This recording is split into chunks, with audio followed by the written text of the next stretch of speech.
Israeli police are recommending charges be brought against the Prime Minister Benjamin Netanyahu for 2 counts of corruption. He is accused of accepting bribes in exchange for political favours and was questioned by police several times last year. Netanyahu denies any wrongdoing.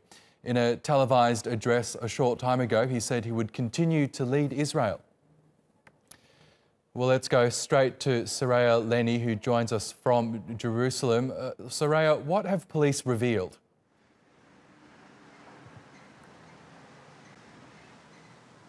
Well, what we know now after a very long wait, the police recommendations, they have concluded there is enough evidence against the Prime Minister on suspicion of accepting bribes, fraud and breach of trust. Now, there are 2 cases. The first one relates to his dealings with a Hollywood producer, Arnon Milsham, and the Australian businessman, James Packer.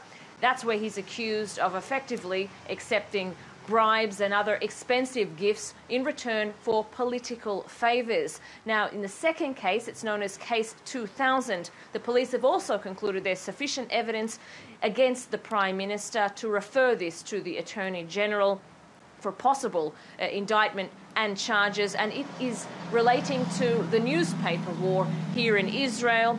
They allege that Netanyahu favoured and promoted legislation that would hurt one newspaper in return for positive press from another one. Now, all of these bribes and all of these scandals amount to around $300,000. That's what they say the Prime Minister benefited from. There are around 180 witnesses that police have relied on. However, in the middle of all of this, there is one bombshell, and that's what everybody is looking at right now, especially the people who thought, well, maybe there wasn't really enough evidence that the police may go the other way in terms of recommendations, and that's that Yair Lapid, who heads the Yesh Atid party and was indeed a finance minister under one of Netanyahu's cabinets, that he has secretly turned state's witness. And that's very important for a number of reasons. Yes, he was the finance minister.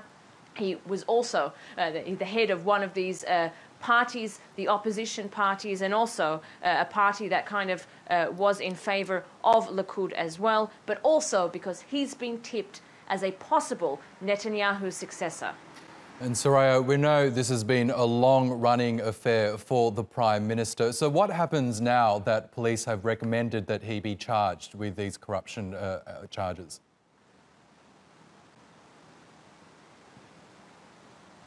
Well, this is certainly not the end of the line. What happens now is that these recommendations go to the Attorney General, and he ultimately decides whether or not to proceed with an indictment. Now, the Attorney General, who was once quite close to Netanyahu, but has also been incredibly critical of the Prime Minister, he said he's going to take his time and not be pressured politically to deal with this, whether he should indict or not. But certainly this is something that everybody is watching and waiting, not even waiting, though, for that word from the Attorney General. Everybody seems to have made up their minds here in Israel whether or not the Prime Minister is guilty or not guilty at this early stage.